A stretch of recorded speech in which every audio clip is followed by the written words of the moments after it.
Ayoli va o'zini tishiga vinir qo'ydirmoqchi bo'lgan o'zi erkaklarga qancha rasxod o'zi kelishi mumkin boshiga? O'rtacha aytaman, agar qo'shimcha ishlarsiz bo'lsa, ikkalasiga $25,000 ketadi.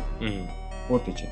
Agar qo'shimcha ishlar qilinsa, yana ham narx oshadi. Hamma tishimga vinir qo'ydirsam, bu Malibudan qimmatroqqa tushishi mumkinmi? Tushishi ham mumkin, tushmasligi ham mumkin. Tishlar hammasi joyida bo'lsa, undan kam ketadi 100% aniq. Agar tishlar yo'q, jag'larda tishlar yo'q, implantlar o'rnatish kerak, qo'shimcha protsedura, ko'z narashini qilish kerak bo'lsa, o'sha pul ketadi. 15 yil tajribaga ega stomatologsiz. Sizni endi xizmatlaringiz o'ta qimmatmi shunda?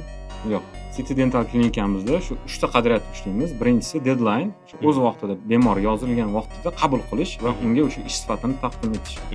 Ikkinchisi bu sifatsiz narsalar umuman ishlatmaymiz. Ishimizda maksimal sifatli narsalar ishlatgan holda taqdim qilamiz.